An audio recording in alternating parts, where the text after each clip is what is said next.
descendants, ceux qui traversent la rue pour trouver du boulot. Aujourd'hui, des convois de voitures, camping-cars, motos, camions se sont donné rendez-vous à Paris. Et il n'y a qu'en France où il y a des verbalisations des voitures qui circulent. Et après, on va nous dire qu'on est dans un pays libre. Non, Macron ne voulait pas que Paris soit bloqué. Voilà que le préfet a décidé de bloquer le périph'. Les panneaux de signalisation indiquent qu'il y a une manifestation en cours sur le périph' alors que c'est la police qui bloque. Tout est fait pour discréditer le convoi de la liberté. Le rapport de force, c'est le nombre. Et comme dirait notre sinistre de l'intérieur tourquinois, sexiste et malsain à la DSK, calmez-vous, ça va bien se passer. Les convois iront ensuite vers Bruxelles ou vers Strasbourg. Et faisons en sorte de les accueillir dimanche, comme il se doit à Lille. Aux dernières nouvelles, le convoi passera par chez nous dans la journée de dimanche et devrait s'arrêter vers 17 h à l'Équin. Ce sera à confirmer, bien sûr. De mon point de vue, ce sera au CRT.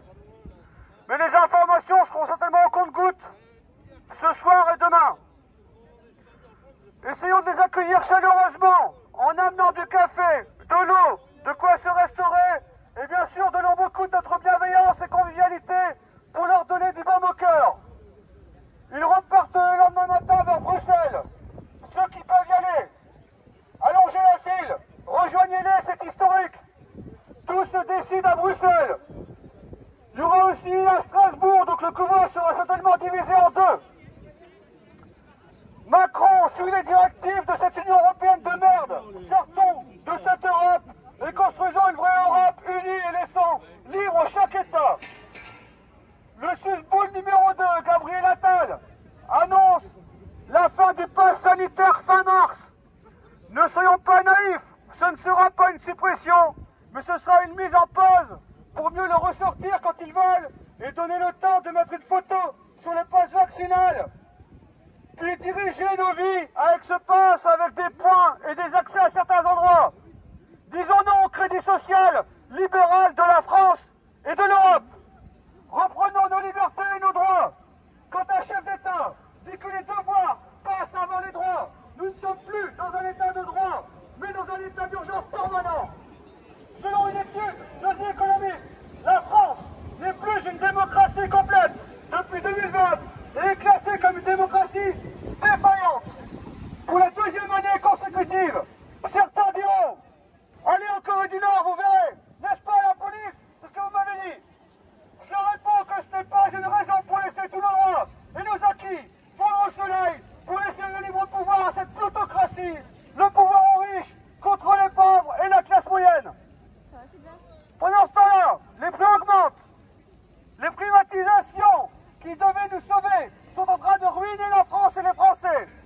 La France a enregistré en 2021 le pire déficit commercial de son histoire, 84 milliards d'euros.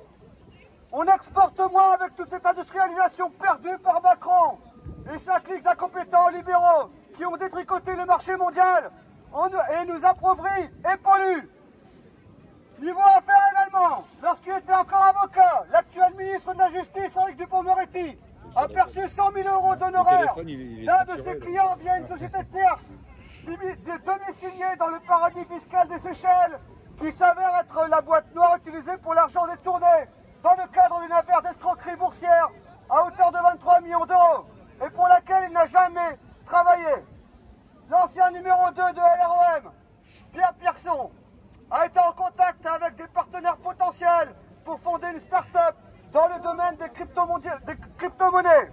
Or, c'est un sujet sur lequel il a beaucoup travaillé en tant que législateur. Il avait notamment déposé et fait adopter des amendements pour en prendre la fiscalité plus avantageuse. Le Premier ministre Jean Castex, qui vante les mérites des voyages en train, effectue ses propres déplacements à bord d'avions Falcon à 5 000 € de l'heure et pollue 1500 fois plus que le TGV. Même pour les trajets les plus courts, aux frais du contribuable.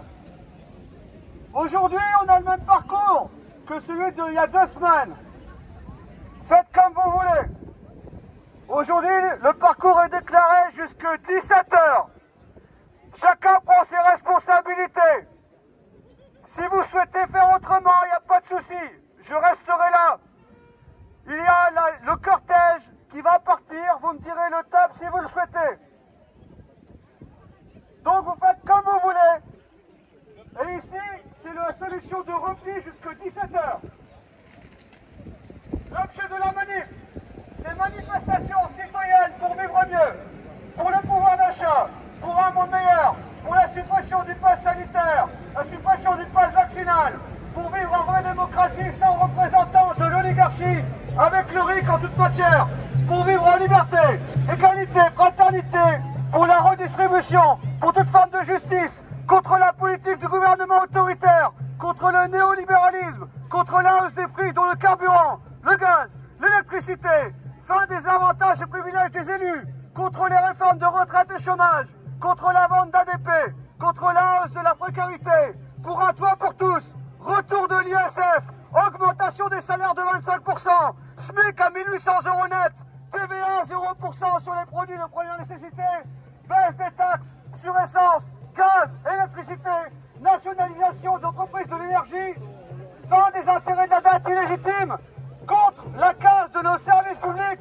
dissolution de l'Assemblée nationale, destitution du président, soutien aux blessés des manifs, soutien à nos incarcérés devenus des prisonniers politiques, amnistie de l'ensemble des citoyens incarcérés au nom de la liberté de manifester, pas d'extrême droite, ni d'extrême centre. Merci, vous savez ce qu'il y a à faire. Je vous souhaite une bonne manif. On est là, on est là.